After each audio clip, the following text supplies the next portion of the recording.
Hi guys, welcome back to my channel, and if you're new, please consider subscribing before you exit this video. That being said, let's just dive right into it. ये दूसरा part होने वाला है जुआन the white ghost का, और पहला वाला पार्ट मैंने ऑलरेडी एक्सप्लेन कर दिया है। उसका लिंक मैं आपको ऊपर आई बटन में दे दूंगी, तो आप उसको पहले देख लेना। यहाँ पे हमारा अगला चैप्टर शुरू होता है और इस चैप्टर का नाम होता है मिराई। और ये चैप्टर जो बेसिकली होता है वो एक तरीके से फ्लैशबैक होता है आकानाई के पॉइंट ऑफ व्यू से, उन सारे इवेंट्स को लेके जो 7 साल पहले हुए थे। हमें यहाँ पे मालूम चलता है कि दोनों बच्चियां यहाँ पे आकानाई और मिराई दोनों बचपन में काफी अच्छे दोस्त हुआ करते थे। यहाँ पे एक कॉन्वर्सेशन हो रहा होता है जहाँ पे मिराई बोलती है कि आकानाई ने उसको एक गुड लक चार्म दिया था और उसी की वजह से उसका जो फीवर है वो ठीक हो पाया। और यहाँ पे इंटरेस्टिंग बात ये होती है कि ये जो कॉन्वर्सेशन चल रहा होता है उसी के बीच में हम देख पाते हैं कि वहाँ पे जो ग्रैंड मदर हारू है वो अपने हाथ में बास्केटबॉल लेकर आ गई होती है कमरे के अंदर। और इस चीज को देख के हमको पता चल जाता है कि हाथ में जो बास्केटबॉल लेके भूत पूरे घर में हर जगह सबको हॉन्ट कर रहा है वो और कोई नहीं बल्कि ग्रैंड माँ हारू है। यहाँ पे हमको ये भी मालूम चलता है कि ग्रैंड मदर हारू जो है उनको आकानाई नहीं पसंद है, क्योंकि कहीं ना कहीं उनको लगता है कि जी आकानाई जो है वो काफी ज्यादा स्पिरिचुअली सेंसिटिव है। और यहाँ पे मिराई अपने अंकल के बारे में भी कुछ बातें बताती है, जहाँ वो बोलती है कि वो उसको अब्यूज करता है फिजिकली जब से वो लोग इस घर में शिफ्ट हुए हैं। और ये चीज शायद इस वजह से है क्योंकि शायद वो आदमी पोजेस्ड है, क्योंकि हम पहले देख पाते हैं कि इस घर में शिफ्ट होने से पहले उन दोनों के बीच की बॉन्डिंग काफी अच्छी हुआ करती थी। यहाँ पे गलती से आत्सुशी जो होता है वो इस कॉन्वर्सेशन को होते हुए सुन लेता है और वो आकानाई को घर के बाहर उठा के फेंक देता है, जिसके बाद वो मिराई को घसीटते हुए ऊपर की तरफ लेके जाने लगता है। और मिराई यहाँ पे ग्रैंड मदर हारू को आवाज दे रही होती है मदद के लिए, मगर उसकी ग्रैंड मदर को देख के लग रहा है कि उसको पता ही नहीं चल रहा कि वहाँ पे क्या चीज हो रही है।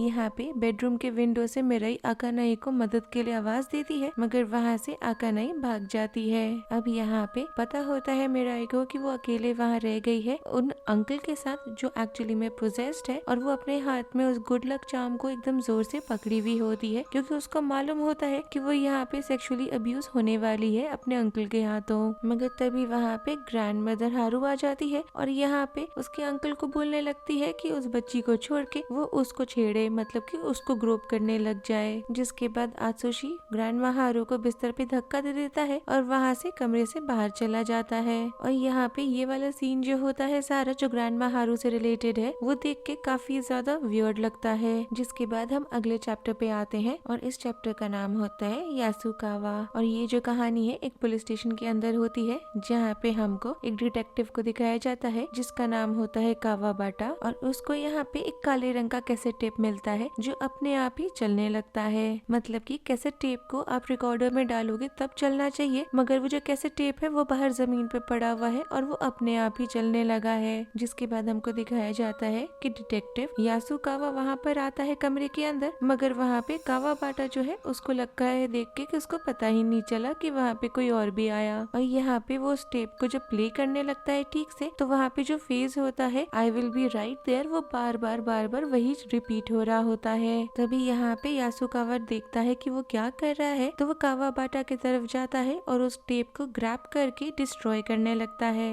और जैसे ही वो ऐसा करता है तो देख के लग रहा है कि कावाबाटा जो है वो किसी फॉर्म के ट्रांस में था, उससे वो बाहर आ गया है। यहाँ हमें मालूम चलता है कि वो जो टेप है वो एक्चुअली में एक ऐसे इंसान ने रिकॉर्ड करा है जिसने अपने पूरे परिवार को मार डाला था, और वो भी 7 साल पहले। जिसके बाद उसने खुद को लटका के मार दिया था और मरने से पहले उसने इस टेप को रिकॉर्ड करा था।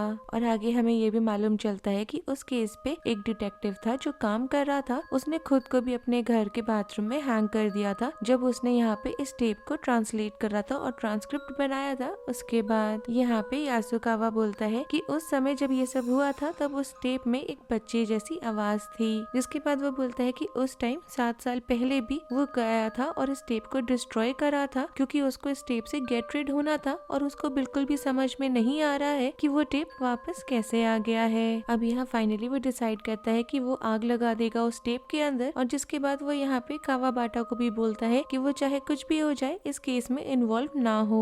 मगर जैसा कि हमें एक्सपेक्टेड था कि जो बोला जाता है इंसान उसका उल्टा ही करता है, तो कावाबाटा जाता है और उस फाइल्स को निकाल लेता है उस मर्डर केस से रिलेटेड जितनी भी होती है और उन्हें एक एक करके पढ़ने लग जाता है। और यहाँ पे एक न्यूज़पेपर क्लिपिंग होती है जिसके थ्रू हमें मालूम चलता है कि आत्सुशी था उसने अपने मेंबर्स में सारे फैमिली के जो मेंबर्स थे उन सबका उसने मर्डर कर दिया था। और अगर आपको याद हो तो आत्सुशी इसके पहले वाले चैप्टर में था, जिसके तुरंत बाद हम यहाँ देख पाते हैं कि वो जो टेप है कर्स हुआ वो उसके सामने उसके टेबल पे अपीयर हो गया है। और हमें ऐसा स्क्रीन पे तो नहीं दिखाया जाता, मगर हम ये चीज डिसाइफर कर पाते हैं कि उसको ऑफ स्क्रीन मार दिया गया है। यहाँ पे हम आते हैं आखिरी चैप्टर पे और इसका नाम होता है आत्सुशी। और यहाँ पे हमें दिखाया जाता है इसोबे फैमिली का जो मैसेकर था उसके इवेंट्स को लेके सारी चीजें, और वो सारी इवेंट्स ही थे जिसकी वजह से ये नया जुआन वाला कर्स भी बना था। हमें यहाँ पे देख के ही लग जाता है कि जो पूरी इसोबे फैमिली है वो कहीं ना कहीं बहुत ज्यादा डिसफंक्शनल है। और यहाँ पे हम ये भी देख पाते हैं कि केंटारो को बहुत ही ज्यादा अनरियलिस्टिकली बहुत ही ज्यादा एक्सपेक्टेशंस थी आत्सुशी से, जो एकदम ही बिखर के टूट जाती है जैसे ही उसको मालूम चलता है कि उसका जो बेटा है वो अपने स्कूल के एग्जाम्स में फेल हो गया है। यहाँ पे जुंको भी बताती है कि मीहू जो है वो उसकी असली माँ नहीं है, जिसके बाद उसको यहाँ पे मिराई को लेके प्रेगनेंसी वाली चीज भी सुनाई जाती है, क्योंकि वो यहाँ पे मिराई को लेके प्रेग्नेंट हो गई थी जब वो सिर्फ 16 साल की ही थी,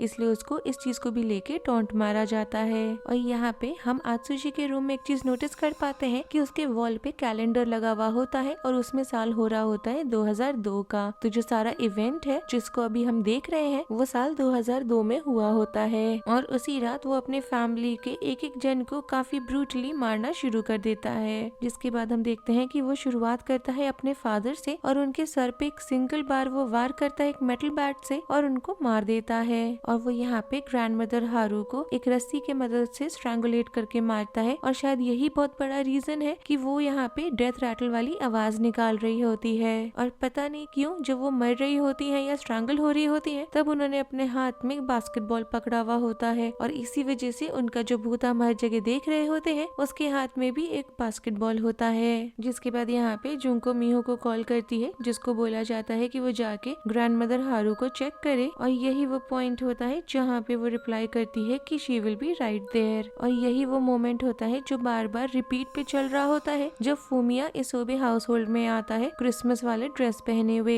जिसके बाद हम देखते हैं कि आत्सुशी यहाँ पे मीहो को स्टैप कर देता है किचन में फ्रिज के सामने ही, क्योंकि हमने यहाँ पे फूमिया को भी देखा था कि उसको उसकी बॉडी फ्रिज के सामने ही दिखी थी पड़ी हुई भी। और जुंको को वो जला देता है बाथटब के अंदर, तभी हम जला हुआ रेसिड्यू देख पाते हैं फूमिया के थ्रू बाथटब के अंदर काले काले रंग का जो रेसिड्यू हमने देखा होता है वो। और जो फाइनल मर्डर होता है उस बच्ची का वो यहाँ पे सबसे ब्रूटल वाला मर्डर होता है, क्योंकि वो यहाँ पे मिराई के रूम में जाता है और देख के लग रहा है कि वो उसका गला काट रहा है, और बेचारी यहाँ पे अपने हाथ में आकानाई ने उसको जो गुड लक चार्म दिया होता है उसको पकड़े पकड़े ही वो मर जाती है। और अगले दिन का हमें दिखाया जाता है कि उसने एक टैक्सी लिया है हाजी में काशिवागी से, और यहाँ पे उसका रास्ता क्रॉस होता है फूमिया से जो जा रहा होता है क्रिसमस केक को डिलीवर करने इसोबे फैमिली को ही। यहाँ पे मिराई का जो सिर होता है वो उस बैग के अंदर होता है, जिसके अंदर से वो वहाँ पे बॉडीली फ्लूइड हम समझ ले वो इजेक्ट कर रहा होता है, मतलब उसमें से निकल रहा होता है। और वही वो फ्लूइड होता है जो आकानाई बाद में अपने बैग पे भी लगा हुआ पाती है।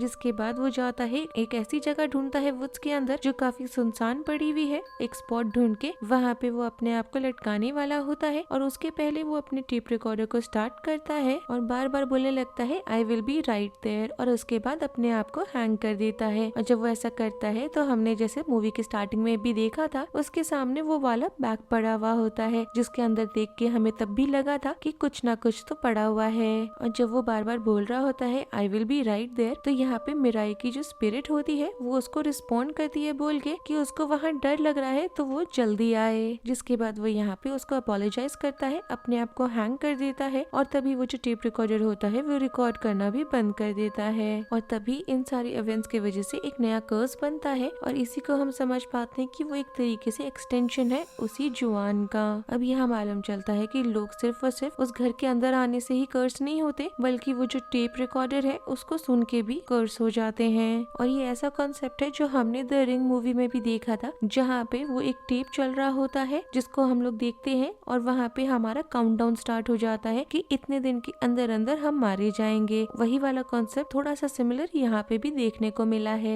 जिसके बाद हम देखते हैं कि 7 साल निकल गया है और यहाँ पे आकानाई को उसकी जो बेस्ट फ्रेंड थी मिराई उसकी स्पिरिट आई है मिलने को, और यहाँ पे वो मिराई को अपोलोजाइज करती है कि वो वहाँ से डर के भाग गई थी और उसने उसकी मदद नहीं करी थी, जबकि उसको मदद करनी चाहिए था उस सर्कमस्टेंस में जब उसका अंकल उसको सेक्सुअली यहाँ पे एक्सप्लॉइट कर रहा था। यहाँ पे अकानाई को मिराई नहीं मारती है, बल्कि उसको उसका जो गुड लक चार्म है वो वापस दे देती है और वो वहाँ से गायब हो जाती है। मतलब ये हुआ कि जो यहाँ मिराई की स्पिरिट है वो बिल्कुल भी अकानाई से गुस्सा नहीं है। और यहाँ पे मूवी के फाइनल सीन में हम देख पाते हैं कि अकानाई ने अपने हाथ में उस गुड लक चार्म को पकड़ा हुआ है। वो रियलाइज करती है कि उसकी फ्रेंड उस पे कितना ज्यादा डिसअपॉइंटेड थी और वो ये भी रियलाइज करती है कि वो एज अ फ्रेंड कितनी ज्यादा बुरी फ्रेंड रह चुकी है। और यहीं पे मूवी खत्म हो जाती है। अगर आपको इस मूवी का एक्सप्लेनेशन और रिकैप पसंद आया हो, then do like the video, subscribe to my channel, share it with your friends and don't forget to follow me on Instagram. Link आपको नीचे डिस्क्रिप्शन बॉक्स में मिल जाएगा। Thanks for watching.